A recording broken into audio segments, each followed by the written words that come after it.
अस्सलामुअलैकुम viewers, welcome to exploring फांडा। तो आज का हमारा डिस्कशन का टॉपिक है सेलुलर ऑर्गेनाइजेशन। ठीक है, जो क्लास 9th बायोलॉजी के चैप्टर नंबर 1 का लेक्चर नंबर 15 हम यहाँ पे रिकॉर्ड कर रहे हैं, सेलुलर ऑर्गेनाइजेशन। ठीक है, तो सेलुलर ऑर्गेनाइजेशन में हम देखते हैं कि तमाम ऑर्गेनिजम्स हमारे पास जो हैं, इनकी कैटेगरीज जो हैं, मेजर कैटेगरीज हैं वो 5 हैं। ठीक है ना, 5 मेजर ग्रुप्स होते हैं। पूरी दुनिया के ऑर्गेनिजम्स को मिला के अगर हम देखें तो 5 मेजर ग्रुप्स बनते हैं ऑर्गेनिजम्स के। ठीक है ना, कि आप सारी दुनिया के ऑर्गेनिजम्स देख लो। ठीक है ना, पूरी दुनिया में जो पाए जाते हैं तो वो 5 मेजर ग्रुप्स हैं हमारे पास। तो एक है प्रोकैरियोट्स। ठीक है, प्रोकैरियोट्स का ग्रुप है। कौन सा ग्रुप होता है ये? बैक्टीरिया। ठीक है ना, इनकी खासियत ये है कि इनके पास जो होता है ना वो सिंपल न्यूक्लियस होता है। इनके अंदर जो है वो प्रोमिनेंट न्यूक्लियस नहीं होता है, और इसके अलावा इनके अंदर जो है वो ऑर्गेनेलीज नहीं होती हैं। ठीक है ना, सेल के फंक्शंस परफॉर्म करने के लिए मशीनरीज नहीं होती हैं। ये एक सिंपल सा सेल होता है जो बहुत प्रिमिटिव सेल है, मतलब कि ये सबसे पहले जो पाए जाने वाला सेल है, जब सबसे पहले डिस्कवर्ड हुआ था उनमें से ये प्रोकैरियोटिक सेल। ठीक है, दूसरा है हमारे पास प्रोटिस्ट। प्रोटिस्ट कौन से होते हैं? अल्जी। ठीक है ना, ये फोटोसिंथेटिक है। ठीक है ना, ये फोटोसिंथेटिक है। ये ग्रुप जो है ये प्रोकैरियोट्स से ही निकला है, लेकिन प्रोकैरियोट्स जो होते हैं मोस्टली जो होते हैं बैक्टीरिया, ये क्या होते हैं, ये दूसरे ऑर्गेनिजम्स के ऊपर फीड करते हैं। लेकिन कुछ बैक्टीरिया भी फोटोसिंथेटिक होते हैं और उनमें से निकला है ये अलगा। ठीक है ना, उसके बाद थर्ड हमारे पास ग्रुप है फंजाई। फंजाई जो होते हैं ना ये फोटोसिंथेटिक नहीं होते हैं, ये फीड करते हैं डेड बॉडीज़ की ब्रेक डाउन करके। वो डेड बॉडी प्लांट की भी हो सकती है, एनिमल की भी हो सकती है। ठीक है ना, दूसरे ऑर्गेनिजम्स की भी हो सकती है। ठीक है, और फंजाई के बाद नेक्स्ट हमारे पास कैटेगरी है प्लांट्स की। प्लांट्स जो होते हैं ना ये फोटोसिंथेटिक होते हैं, अपनी खुराक खुद तैयार करते हैं। ठीक है ना, किसी के ऊपर डिपेंडेंट नहीं होते। और एट द एंड है हमारे पास कैटेगरी एनिमल्स की। एनिमल्स जो होते हैं ये फीड करते हैं, एनिमल्स के ऊपर भी फीड करते हैं और प्लांट्स के ऊपर भी फीड करते हैं। तो 5 मेजर ग्रुप्स पाए जाते हैं ऑर्गेनिजम्स के पूरी दुनिया में। ठीक है, तो एक है ये वाला जो होता है ना, ये वाला ग्रुप ये होता है सिंपल न्यूक्लियस वाला। ऐसा न्यूक्लियस जो बिल्कुल ही सिंपल है, उसकी कोई जो है वो उसके ऊपर कोई मेम्ब्रेन वगैरह नहीं है, न्यूक्लियर मेम्ब्रेन नहीं है। ठीक है ना बेटा, ये चीज़ें ज़्यादा डिटेल में चले जाएंगी तो मैं आम अल्फाज में यही कहूँगी कि ये सिंपल न्यूक्लियस होता है और इसका न्यूक्लियस जो होता है ये मेम्ब्रेन इन सब का बाउंडेड न्यूक्लियस होता है, यही इनमें फ़र्क है। ठीक है, तो मैंने आपको ये भी डिस्क्राइब कर दिया है कि ये ऑर्गेनिजम्स की कैटेगरीज कौन कौन सी हैं। ठीक है ना, तो अगर हम देखें कि जो सेल है ना इसकी 2 बेसिक टाइप्स हैं, types of cell. Cells have 2 basic type. अगर हम देखें ना तो बेसिकली 2 तरह के ही सेल्स पाए जाते हैं पूरी दुनिया में। ठीक है ना, तो एक होता है हमारे पास प्रोकैरियोटिक सेल।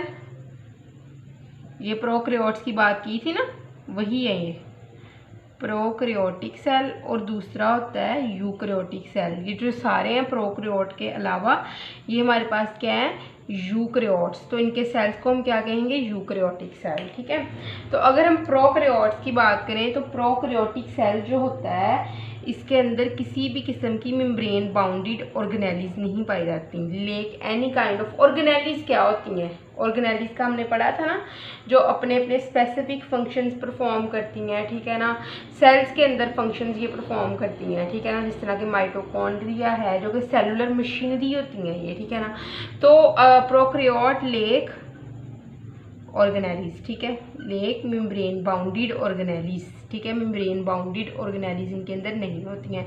जिस तरह के इनके अंदर माइटोकॉन्ड्रिया नहीं होता। ठीक है, माइटोकॉन्ड्रिया, या फिर हम कह सकते हैं कि इनके अंदर माइटोकॉन्ड्रिया वगैरह जो है वो नहीं होता है, इनके अंदर ऐसी ऑर्गेनेलिस नहीं पाई जाती जैसे तरह के माइटोकॉन्ड्रिया। और अगर बात करें हम जो प्रोकैरियोटिक सेल्स जो हमारे पास क्या करते हैं, ये करते हैं फोटोसिंथेसिस करते हैं, उनके अंदर क्लोरोप्लास्ट भी नहीं होता है, ठीक है ना। तो lake any kind of the membrane bounded organelles, जो प्रोकैरियोट्स होते हैं उनके अंदर मेम्ब्रेन बाउंडेड ऑर्गेनेलिस नहीं होती हैं, ठीक है। दूसरा है हमारे पास यूकैरियोटिक सेल। तो eukaryotic cells have membrane bounded organelles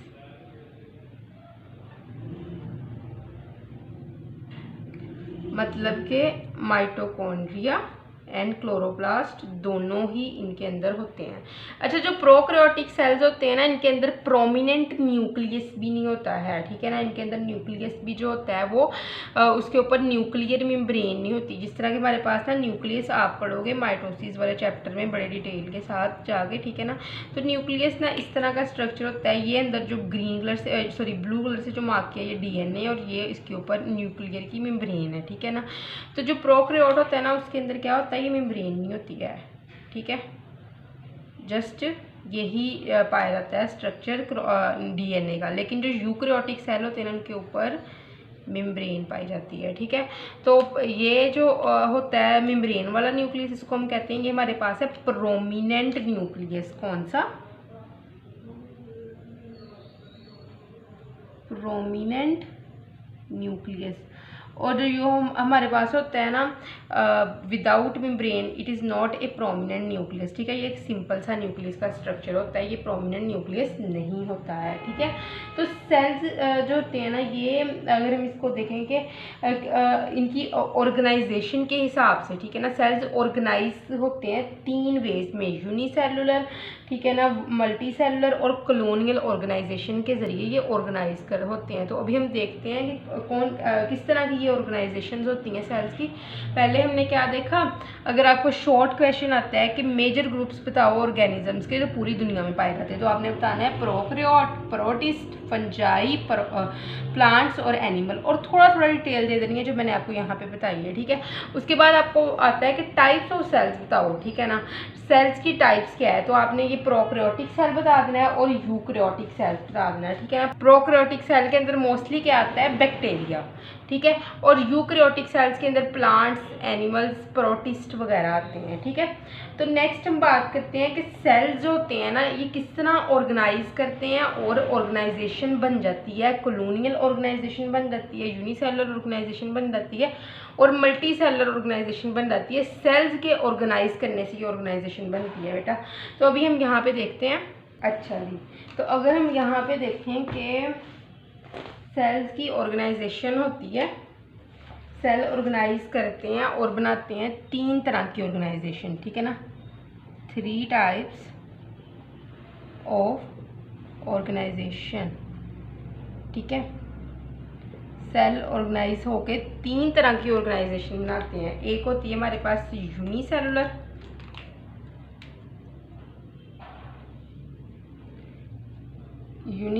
organisation, ठीक है। एक होती है हमारे पास कॉलोनियल ऑर्गेनाइजेशन, ठीक है। और एक हमारे पास होती है मल्टी सेलुलर ऑर्गेनाइजेशन, ठीक है। 3 तरह की ऑर्गेनाइजेशन देते हैं सेल्स। तो जो यूनिसेलुलर ऑर्गेनाइजेशन होती है ना उसके अंदर क्या होता है, जस्ट एक सेल कहता है मैं कल्ला ही काफ़ी हूँ, मैं सारे फंक्शंस खुद परफॉर्म करवा सकता हूँ, मुझे किसी और की ज़रूरत नहीं है, ठीक है। तमाम एक्टिविटीज़ जो होती हैं लाइफ की वो एक सेल ही परफॉर्म करवाता है, ठीक है, यूनिसेलुलर ऑर्गेनाइजेशन के केस में, ठीक है। और ये जो ऑर्गेनिज्म बनता है यूनिसेलुलर ऑर्गेनाइजेशन से उसको हम कहते हैं, वो हमारे पास क्या है, यूनिसेलुलर ऑर्गेनिज्म, ठीक है। इसके अंदर हमारे पास होता है अमीबा। इनकी पिक्चर्स मैं आपको ना स्क्रीन पे दिखाई जाती हूँ, तो आप इनको डायग्राम के तौर पे भी यूज़ कर सकते हो। अगर एज ए लॉन्ग आता है ना तो बेहतर है कि आप पिक्चर बना लो, ठीक है। तो अमीबा इसी तरह का ये एक स्ट्रक्चर होता है, ठीक है ना, जिसके अंदर ये एक न्यूक्लियस होगा दरमियान में, क्लियर। और दूसरा होता है हमारे पास पैरामीशियम, ठीक है, ठीक है, ये हमारे पास है पैरामीशियम। ये जो है ये सीलिया लगे हुए हैं, ठीक है ना, इसके इर्द गिर्द, जो इसको मूवमेंट के लिए हेल्प करते हैं, ठीक है ना। और जो अमीबा मूव करता है, ये जो इसके अंदर फ्लूइड है ना घूम रहा है, ये इसकी मूवमेंट से मूव करेगा, ठीक है, पैरामीशियम। और एट द एंड हमारे पास क्या है, यूग्लिना, ठीक है। तो ये हमारे पास यूग्लिना है, ये इसका फ्लैगेला है, ठीक है। तो मैं डिटेल से इनकी पिक्चर्स मैंने जो है वो आपको दिखा दी हैं, यूग्लिना की भी, अमीबा की भी और पैरामीशियम की। तो आप वहाँ से नोट डाउन करके इनको जो है वो अगर आपको ये लॉन्ग क्वेश्चन के तौर पे आता है ना सेलुलर ऑर्गेनाइजेशन, तो आप ये वाली जो है डायग्राम्स ये वहाँ पे बना सकते हैं। इससे इम्प्रेशन भी अच्छा होता है, इससे इम्प्रेशन भी अच्छा पड़ता है और मार्क्स भी मिल जाते हैं, ठीक है। नेक्स्ट है हमारे पास कॉलोनियल टाइप की सेलुलर ऑर्गेनाइजेशन, ठीक है। तो कॉलोनियल टाइप की ऑर्गेनाइजेशन में क्या होता है कि बहुत से जो है वो यूनिसेलुलर वो ना आपस में एक जगह पे रहने लग जाएंगे। जिस तरह ये हमारे पास यूनिसेलुलर स्ट्रक्चर है, यूनिसेलुलर जो होते हैं ना वो ऑर्गेनिजम्स हैं, ठीक है ना, वो आपस में रहने लग गए हैं, लेकिन इनके दरमियान किसी भी किस्म का डिवीजन ऑफ लेबर नहीं होगा। They do not have any division of labour among them. क्यों नहीं होता? क्योंकि ये अपने स्पेसिफिक फंक्शन खुद परफॉर्म करते हैं, ठीक है ना, और स्पेशलाइज नहीं होते, क्योंकि स्पेसिफिक टास्क के अंदर स्पेशलाइजेशन नहीं होती। जिस तरह हमारे पास ऑर्गेनेलीज होती थी ना, ऑर्गेनेलीज जो है वो सेल्स के अंदर पाई जाती हैं और हर ऑर्गेनेली अपना एक स्पेसिफिक टास्क परफॉर्म करती है। यहाँ सेल्स का ये काम नहीं है, सब सेल्स अपनी सर्वाइवल के लिए खुद जिम्मेदार हैं, ठीक है ना। हर एक सेल अपनी सर्वाइवल का खुद जिम्मेदार है, एक दूसरे के ऊपर जो है वो डिपेंडेंट नहीं है, और हर सेल जो है वो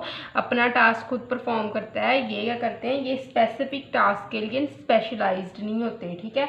तो उसके बाद क्या है कि यूनिसेलुलर ऑर्गेनिजम्स जो होते हैं ना कॉलोनी में, ये अपनी लाइफ खुद जीते हैं, ठीक है ना, और डिपेंड नहीं करते दूसरे के ऊपर अपनी वाइटल रिक्वायरमेंट्स के लिए, अपनी अहम रिक्वायरमेंट्स, अपनी ज़रूरियात के लिए दूसरों के ऊपर ये डिपेंड नहीं करते हैं, ठीक है ना, कॉलोनियल टाइप के जो होते हैं।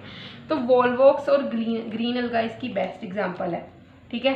तो मैंने अब यहाँ पे क्या किया है, मैंने बहुत करीब करीब नहीं बनाई हैं लेयर्स जो हैं, ये देखो ना, यहाँ स्पेस छोड़ दी, यहाँ स्पेस छोड़ दी, यहाँ छोड़ दी, यहाँ छोड़ दी। ये क्यों छोड़ी जगह? क्योंकि कॉलोनियल टाइप में हर सेल दूसरे से अलग होता है, ठीक है ना, और एक दूसरे पे डिपेंड नहीं कर रहा। ये बात मैंने की थी, अगर एक दूसरे के करीब करीब होंगे तो आपस में सिग्नल्स एक्सचेंज कर लेंगे, एक दूसरे पे डिपेंड करने लग जाएंगे। लेकिन ये एक दूसरे से थोड़े थोड़े दूर दूर होते हैं और अपनी जो है थोड़ी सी स्पेस मेंटेन रखते हैं और अपना काम सारा खुद करते हैं, ठीक है ना, दूसरे के ऊपर डिपेंड नहीं करते हैं, ठीक है। तो इसकी अगर हम बेस्ट एग्जाम्पल देखें तो वो है वॉलवॉक्स, ठीक है। तो ये एक वॉलवॉक्स टाइप की स्ट्रक्चर मैंने बनाया हुआ है। वॉलवॉक्स भी इसी तरह का होता है कि एक वाटर के अंदर ये पाई जाती हैं, ठीक है ना। जो वॉलवॉक्स का एक एक सेल मिलके वॉलवॉक्स की कॉलोनी बनाता है, ठीक है ना। 100 वॉलवॉक्स के सेल मिलते हैं और एक वॉलवॉक्स की कॉलोनी बना देते हैं। और जो ये मैं इसके रेड कलर से मार्क कर देती हूँ इर्द गिर्द, ये ना इर्द गिर्द जो है ना ये होती है जेलेटिनियस मैट्रिक्स। ये वॉलवॉक्स के सेल्स के अराउंड होती है, ठीक है ना। उसके बाद है multicellular organisation. What is multicellular organisation? ये क्या होती है हमारे पास? तो मल्टी सेलुलर ऑर्गेनाइजेशन के अंदर क्या होता है कि सेल्स जो होते हैं ना ये ऑर्गेनाइज्ड होते हैं और एक दूसरे के करीब इस तरह होते हैं, बिल्कुल करीब करीब, ठीक है, कोई स्पेस नहीं है, आपस में सिग्नल्स एक्सचेंज हो रहे हैं, बातें जो हैं वो हो रही हैं, एक स्पेशल टास्क जो होते हैं वो बांटे जा रहे हैं एक दूसरे के साथ। तुम ये काम कर लो, मैं ये काम कर लेता हूँ, या तुम्हारे पास ये चीज़ नहीं है, चलो आओ एक्सचेंज कर लेते हैं ये वाली चीज़। तो ये करते हैं, ये ऑर्गेनाइज्ड करके ना सेल्स की टिश्यूज़ बना देते हैं, ठीक है। टिश्यूज़ से फिर क्या बनता है? ऑर्गन। और उसके बाद क्या चलता है? ऑर्गन्स मिलके क्या बनाते हैं? Organ system. तो मल्टी सेलुलर केस में ही ये ऑर्गन सिस्टम, ऑर्गन्स और टिश्यूज़ वगैरह बनते हैं, ठीक है। तो इसकी बेस्ट एग्जांपल क्या है, फ्रॉग और मस्टर्ड जो होते हैं प्लांट की, इसकी बेस्ट एग्जांपल है मल्टी सेलुलर ऑर्गेनाइजेशन की। तो अभी हम डिटेल से इनको देखते हैं। तो बात करते हैं मस्टर्ड प्लांट की।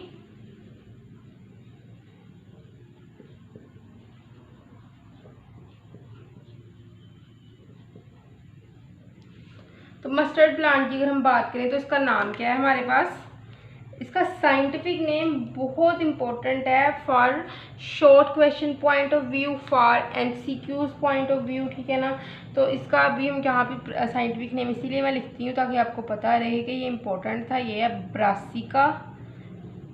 ये अच्छा, साइंटिफिक नेम लिखते हुए बड़ा ध्यान रखना पड़ता है, बी कैपिटल, ठीक है। दूसरा जो नाम लिखना है वो स्मॉल लेटर में लिखना है, ब्रासिका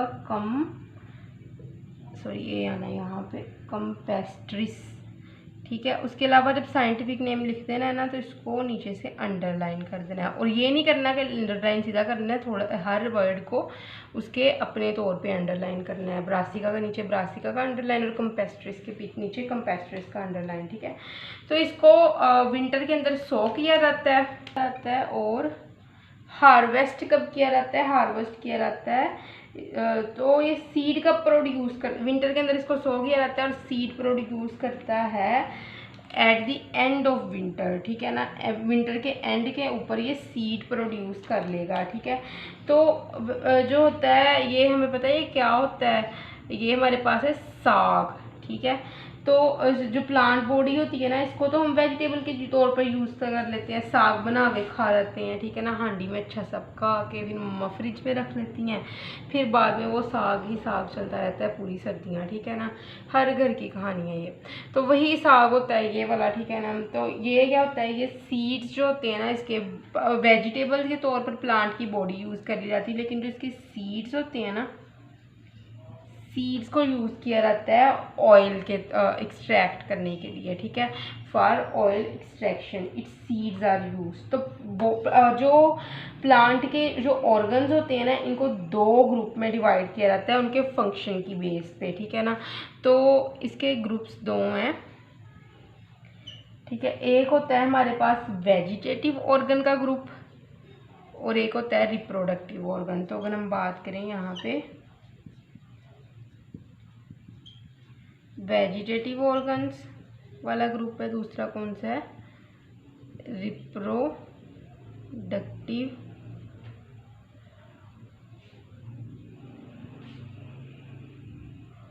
ऑर्गन्स, ठीक है। तो अगर हम वेजिटेटिव की बात करें तो अच्छा, वेजिटेटिव और रिप्रोडक्टिव में डिफरेंस क्या है। वेजिटेटिव वो होती है प्लांट की बॉडी जो सेक्सुअल रिप्रोडक्शन के अंदर या किस जो है वो हिस्सा नहीं लेती है, ठीक है ना। तो ये जो है ये वेजिटेटिव बॉडी कभी भी सेक्सुअल रिप्रोडक्शन के अंदर हिस्सा नहीं लेगी, इससे स्पर्म और एग सेल कभी नहीं बन सकेंगे, ठीक है ना।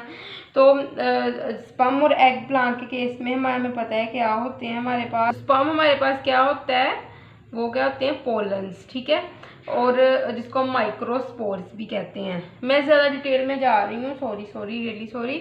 तो वेजिटेटिव ऑर्गन्स वो होते हैं जो रिप्रोडक्शन के अंदर नहीं पार्ट लेते, नहीं हिस्सा लेते हैं, और रिप्रोडक्टिव वो ऑर्गन होते हैं जो रिप्रोडक्शन के अंदर हिस्सा लेते हैं। तो प्लांट के केस में हमें पता है कौन से पार्ट्स होते हैं जिनके जो रिप्रोडक्शन में नहीं हिस्सा लेते हैं, रूट, स्टेम्स और लीव्स, ठीक है।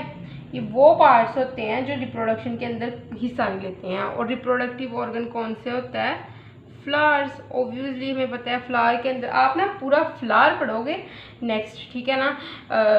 फ्लावर के अंदर क्या होते हैं, एक स्ट्रक्चर होता है जिसको हम कहते हैं कार्पल, जिसके अंदर क्या होती है स्टिग्मा, स्टाइल और ओवरी।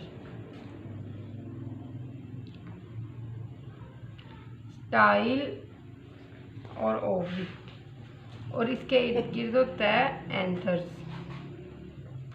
ठीक है। तो ये होता है हमारे पास फ्लावर, ठीक है। उसके बाद हम बात करते हैं फ्रॉग की। तो अब हम बात करते हैं फ्रॉग की। तो फ्रॉग का जो साइंटिफिक नेम है हमारे पास बहुत इंपॉर्टेंट है, ये साइंटिफिक नेम फ्रॉग का वो है रेना टिग्रीना, ठीक है। राना टिकरीना। ठीक है, ये हमारे पास फ्रॉक का साइंटिफिक नेम है। तो फर्स्ट जो लेटर है वो कैपिटल किया हुआ है, ठीक है, दूसरा लेटर जो है वो स्मॉल लेटर्स में, दूसरा जो फर्स्ट वर्ड का फर्स्ट लेटर है ना उसको कैपिटल किया हुआ है, और दूसरे वर्ड का जो है हमारे पास लेटर फर्स्ट है वो जो है वो स्मॉल लेटर्स में लिखते हैं। और दोनों ही जो वर्ड्स होते हैं, ठीक है ना, स्पीशी और जीनस नेम जिसको हम कहते हैं, दोनों को ही हम अंडरलाइन कर देते हैं। ठीक है, फ्रॉक जो होता है ये मिलके बना होता है, इसकी बॉडी जो होती है ना फ्रॉक की, ये मिलके बनी होती है ऑर्गन और ऑर्गन सिस्टम से। एक जैसे ऑर्गन्स एक दूसरे के साथ रिलेट करने वाले ऑर्गन, सॉरी। तो फ्रॉक की जो बॉडी होती है ना वो डिफरेंट ऑर्गन्स से मिलके बनी होती है और ऑर्गन सिस्टम से मिलके बनी होती है। ऐसे ऑर्गन जो रिलेटेड हैं एक दूसरे के साथ, वो मिलके वो ऑर्गन सिस्टम बनाते हैं। ठीक है ना, तो फ्रॉक की बॉडी के अंदर क्या होता है, रिलेटेड ऑर्गन्स मिलते हैं और ये क्या बनाते हैं, ऑर्गन सिस्टम। ठीक है, ये एक ऑर्गन सिस्टम बनाते हैं। तो अगर हम बात करें ऑर्गन्स की, तो ऑर्गन्स जो फ्रॉक की बॉडी के अंदर होते हैं वो स्पेसिफिक टिश्यू से मिलके बने होते हैं। इसके अंदर एपिथेलियल टिश्यू भी होता है, मतलब मुख्तलिफ ऑर्गन्स जो होते हैं ना, ऑर्गन किस तरह मिलके बनते हैं, स्पेसिफिक रिलेटेड टिश्यूज़। और ये टिश्यूज़ भी डिफरेंट होते हैं, 4 टाइप के बेसिकली हमारे पास फ्रॉक की बॉडी के ऑर्गन्स जो होते हैं ना 4 टाइप के टिश्यू से मिलके बने होते हैं। तो वो 4 टाइप के टिश्यूज़ कौन कौन से हमारे पास, एक होता है हमारे पास एपिथेलियल टिश्यू, ठीक है, जो अपर लेयर बनाता है बॉडी की, ठीक है, स्किन जिसको हम कहते हैं। दूसरा है मस्कुलर टिश्यू, उसके मसल्स बनाता है जिसके ज़रिए वो सांस लेता है, कॉन्ट्रैक्ट रिलैक्स करता है। ठीक है ना, ठीक है। और एक होता है इनके अंदर मस्कुलर टिश्यूज़ के बाद इनके अंदर होता है नर्वस टिश्यू, ठीक है, जो ब्रेन के जो टिश्यूज़ होते हैं जो जो इनको समझने बूझने में, शिकार पकड़ने में हेल्प करते हैं, या किसी शिकारी जानवर जिस तरह के स्नेक वगैरह है उसको जो है वो सेंस करने में और उससे दूर भागने में जो है ये सारी परसेप्शन देता है हमारे पास नर्वस टिश्यूज़ जो होते हैं। ठीक है, और एक होता है ग्लैंडुलर टिश्यूज़। ग्लैंडुलर टिश्यूज़ जो होता है ना ये सिक्रिएशन करता है, ठीक है ना, सिक्रिएशन करता है ये, और सिक्रिएशन के अंदर ये हेल्पफुल होते हैं। ठीक है, तो आई होप सो कि आपको सेलुलर ऑर्गेनाइजेशन की समझ लगी होगी, लेकिन अगर किसी भी किस्म की कन्फ्यूजन है तो आप कमेंट सेक्शन में पूछ सकते हैं। थैंक यू सो मच, अल्लाह हाफिज़।